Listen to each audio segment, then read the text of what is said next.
बेटा थे अंतरंगिरा दक्ष पुले पुलस्त घर रीच नारद इनमें से अत्रि की संतान आगे बढ़ी है। अत्रि की पत्नी का नाम था अनसुईया। अनसुईया के उधर से 3 बच्चों ने जन्म लिया जिनका नाम दत्तात्रेय, दुर्वासा और चंद्रमा पड़ा। इनमें तीनों देवताओं का अंश था, भगवान शंकर, ब्रह्मा जी और भगवान नारायण। मगर परीक्षित लाल ने जब ये शब्द सुने तो एक बात कही, भगवान केवल इतना बताओ 3 देवता ही दत्तात्रेय, दुर्वासा, चंद्रमा बने या कारण कुछ और था? श्री सुखदेव जी महाराज समझाते हैं एक बार तीनों देवियों को ये घमंड हो गया कि मुझसे बड़ी कोई पतिव्रता है ही नहीं। तीनों देवियों को ये घमंड हुआ कि हमसे बड़ी कोई पतिव्रता नहीं है। और हकीकत है भैया, माताओं हम बुराई किसी की नहीं करते हैं, आप लोगों में ये कमी होती है।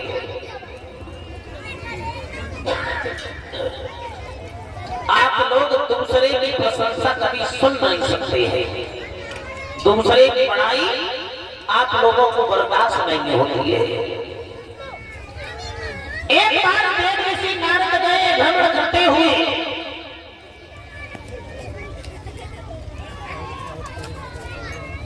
अनसुईया के यहाँ उस समय भयानक सूखा पड़ी थी, चारों तरफ त्रायमाम ऊंचा था।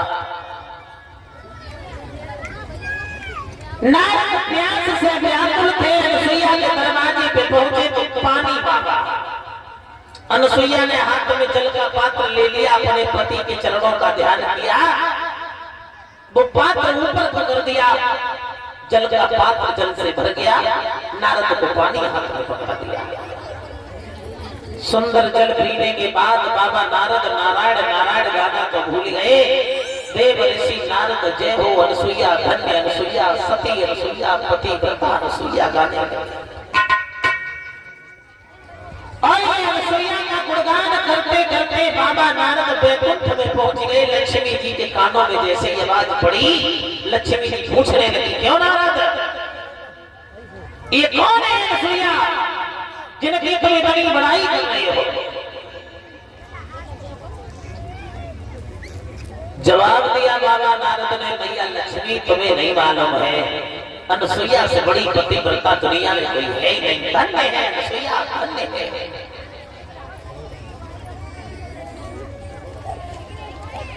लक्ष्मी जी को शंका हो गई, चिंता हो गई कि हमसे बड़ी पतिव्रता बनी तो बनी कैसे? नारद ब्रह्मलोक में गए, वहां भी जाकर यही कह दिया कि अत्रि की पत्नी से बड़ी कोई पतिव्रता है ही नहीं। भोले बाबा की अर्धांगिनी पार्वती जी से भी कह दिया कि दुनिया में अनसुईया से बड़ी कोई पतिव्रता है ही नहीं। तीनों देवियों में ये बात गांठ बन गई कि हमसे बड़ी पतिव्रता हुई तो हुई कैसे? तीनों देवियों ने, तीनों देवता भगवान भोलेनाथ, ब्रह्मा जी और भगवान नारायण को भेज दिया अनसुईया के यहाँ।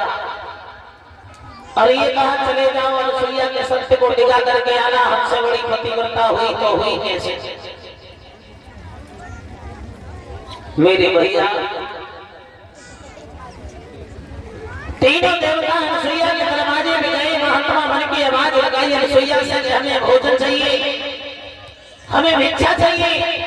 अनसुईया दरवाजे में निकल के आई, कहा महाराज कहिए क्या खाना पसंद करोगे, हम आपको क्या खिलाएं? तीनों देवता एक ही स्वर में कहने लगे,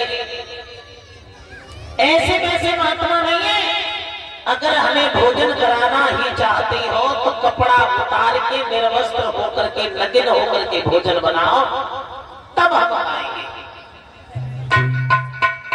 अनसुईया को इतना क्रोध आया, एक बार तो मन में ये आया कि तीनों को श्राप देकर के भस्म कर दो। फिर दिमाग में झटका लगा, किसी साधारण महात्मा की हिम्मत नहीं है एक पतिव्रता स्त्री से जाकर के इतनी बड़ी बात कह दे। सोचा कहीं कोई अनर्थ ना हो जाए। अनसुईया ने मन में अपने पति के चरणों का ध्यान किया, और ये कहा अगर मैं सच्ची अपने पति की भक्ति में लीन रहने वाली महिला हूं तो इन तीनों का असली रूप हमें दिखाई दे जाएगा। अनसुईया ने आंखें बंद की तो भोले बाबा भगवान नारायण और ब्रह्मा जी तीनों दिखाई दे गए। अनसुईया मन में मग्न हो गई। अगर कोई और होता तो मना भी कर देती, तुम आए हो तो तुम्हें भोजन अवश्य करवाए। कहा बाबा जी चिंता न करो, नगिन होकर भोजन चाहिए ना तुम्हें?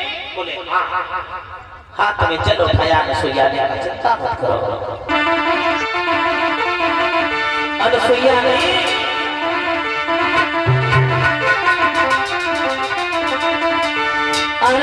पति चरण ध्यान हाथ में पानी गई।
पति के चरणों में ध्यान किया। अनसुईया ने जल ले लिया और जैसे ही जल लेकर के तीनों देवताओं के ऊपर छोड़ा, जरा जरा से बालक बना लिए। पालना में लिखा दिए तीनों देवता। अनसुईया बड़ा प्रेम कर रही है, बड़े आनंद से पाल रही है। काफी समय हो गया, तीनों देवता लौट के नहीं आए तो नारद जी से तीनों देवियों ने पूछा, नारद जी प्रभु को क्या हुआ, कहाँ है? तो जवाब दिया तुम्हें नहीं मालूम है मैया, चल करना जग में भला नहीं है, नहीं किया तो करे देखो। जिन लोगों ने कपट किया तुम चल के उनके घर देखो। तुम्हारे पतियों ने नंगे होकर भोजन मांगा, अनसुईया बन गई चच्चा है। पालना में पड़े ढूंढ रहे हैं, बेपने हाल के बच्चा है। अनसुईया मैया ने पालना डाल दिया है, तुम्हारे तीनों के पति बच्चा बन के खेल रहे हैं। कहो लक्ष्मी जी बोली, नारद प्रभु को हमें कैसे मिले? ऐसे थोड़े मिलेंगे, अब आप भी जाओ अनसुईया से निवेदन करना, विनती करना, आग्रह करना, शायद तुम्हारी बात मान जाए। देवियां बोली हम कैसे चले जाए, हमें तो बड़ा कष्ट है, बड़ी लज्जा आ रही है और शर्म लग रही है।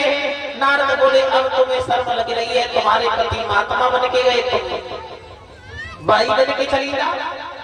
तीनों देवियां पहुंची अनसुईया के यहाँ, दोनों हाथ जोड़ी का, अनसुईया मैया तुम्हारे घर में हमारे पति हैं। अनसुईया कहने लगी हमारे घर में तुम्हारे पति? अरे हमारे छोटे छोटे बच्चा है, तुम इतनी बड़ी बड़ी हमारे घर में तुम्हारे पति कहाँ से आए? जब दिया मैया हमें ज्यादा परेशान न करो, हकीकत में तुम्हारे घर में मेरे पति है, हमारे पतियों को मैं लेने आई हूँ, तुम हमें हमारे पति वापस कर दो। अनसुईया बोली ऐसे नहीं, हमारे 3 बेटा हैं, तुम्हारे पति हैं हमें नहीं मालूम, पहचान कर लो, जौन सा जिसका हो ले जाओ। लक्ष्मी जी बोली मैया ये बहुत अच्छी बात कही तुमने, हम और अपने पति को न पहचान पाए। अभी हाल पालना के करीब पहुंची, छोटे छोटे बच्चा बने, तीनों लोग लेट रहे। अब लक्ष्मी जी खड़े हैं, सोचने लगे हमने भगवान नारायण की जगह शंकर जी को हाथ पकड़ लो, तो पतिव्रता रही है ही ना। काफी देर सोचती रही, फिर लौट आई कि मैया हमारी समझ में ना आए रहे हमारे पति कौन से, तुम ही कृपा करो। तीनों देवियों ने बारी बारी से कोशिश की, लेकिन ये पहचान नहीं पाई कि हमारे पति कौन से हैं। अंत में अनुसुईया के आगे दोनों हाथ जोड़े, निवेदन किया कि अनुसुईया ने एक बात कही, देखो इस आश्रम के मालिक हैं हमारे पति महात्मा अत्रि। अगर वो तुम्हें कहते उनकी तुम्हें आज्ञा मिल जाए तो हम तुम्हारे पतियों को छोड़ सकते हैं। और ये बात बताओ, आप लोग लिख लेना, जब तक पति की आज्ञा न मिले तब तक अपनी कभी नहीं चलाना। कथा की हर बात से, हर लाइन से कुछ न कुछ सीखने को मिलता है। अनुसुईया चाहती तो तीनों देवियों को देवता दे सकती थी, ले जाओ जिसने बच्चा बना दी वो सही रूप में भी ला सकती थी, लेकिन क्या कहा, इस आश्रम के मालिक हैं महात्मा अत्रि, जब तक वो नहीं कहेंगे तब तक तुम्हारे पति यहाँ से जा नहीं सकते। उसी तरह से अगर तुम्हारे घर पे भी कोई बात आ जाए तो कह दो घर के मालिक हमारे पति हैं, पहले उन्हें पूछ लो, उसके बाद हम तैयार हैं। न मैंने देखा है नेताजी, ससुराले से बुलावा आ जाए,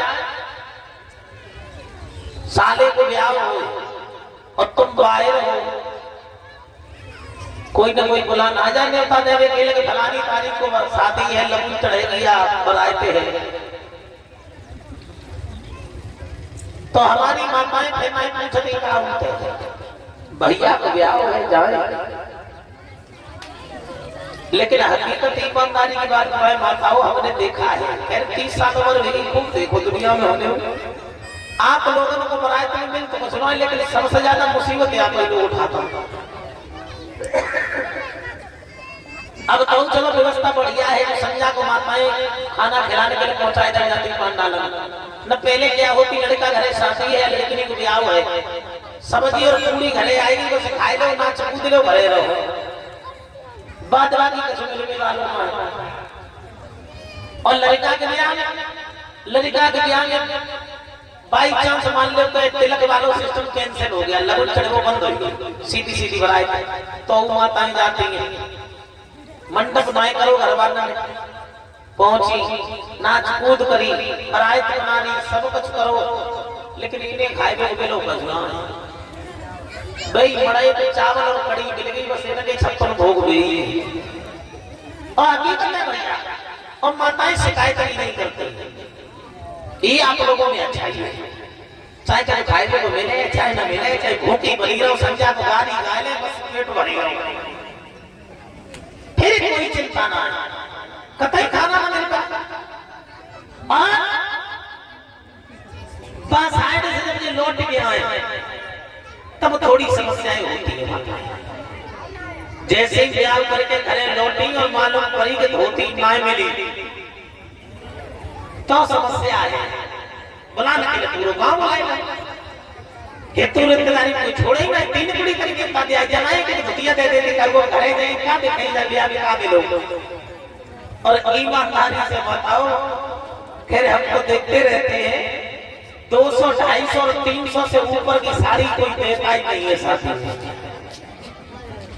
वे साड़ी चाहे ले लोग एक दिन न पहने, और भाई भैया अगर तुम ले पाओ 300 रुपए की धोती ले लो, लेके चली जाइए तो लड़ाई हो जाएगी। लेकिन मैं से चाहे 150 रुपया की मिल जाए, जो बाबू बड़े आनंद के हाथ लेके आते हैं। तो माताओं केवल एक बात याद रखें, जहाँ पति का सम्मान है वही आप लोगों का भी मान है। कोई भी काम करने से पहले घर के मालिक से सूचना ले लो, अगर घर के मालिक कहते हैं चले जाओ तो आप चले जाओ, कोई दिक्कत नहीं है, आ जाए उसी जगह। तीनों देवियां पहुंची अत्रि महात्मा के पास, दोनों हाथ जोड़ेगा, महाराज हमें माफ करना, हम नहीं समझ पाए, अपने पति तुम्हारे घर में भेज दिए, अब वो बालक बन गए हैं। अत्रि महात्मा कहने लगे, देखो देवियों, वैसे तो हम महात्मा हैं, हमें औलाद की जरूरत नहीं है। वैसे हमें औलाद की आवश्यकता नहीं है, हम सुनते हैं, लेकिन जब से तुम्हारे पति इस घर में आए हैं तब से इस आश्रम का वातावरण बालकमय हो गया। अब अगर ये यहाँ से चले गए तो हमें अच्छा नहीं लगेगा। अब अपने पतियों से कहो कि अनुसुईया के उदर से बालक बन के जन्म ले तो इन्हें छोड़ सकते हैं। तीनों देवताओं ने सर हिला दिया, महाराज हम जरूर उतार देंगे। तब जाकर के अनुसुईया मैया ने तीनों देवताओं को मुक्त किया। वही तीनों आकर करी दुर्भाषा चंद्रमा बने। इनमें ब्रह्मा जी का रूप दत्तात्रेय था, भगवान शंकर दुर्भाषा बने और चंद्रमा बने भगवान विष्णु। इस तरह से जब चंद्रमा का वंश आगे बढ़ा, चंद्रमा का वंश आगे बढ़ा, चंद्रमा के बेटा हुए बुध, बुध के बेटा हुए पुरूरवा। पुरूरवा ऐसे चंद्रवंश में ऐसे राजा थे जो तीनों लोगों में इससे सुंदर कोई नहीं था। सबसे सुंदर राजा पुरूरवा हुआ, बुध के बेटा। पुरूरवा के बेटा हुए आयु, आयु के बेटा हुए महाराज नहुस। नहुस जो थे इंद्र बन गए।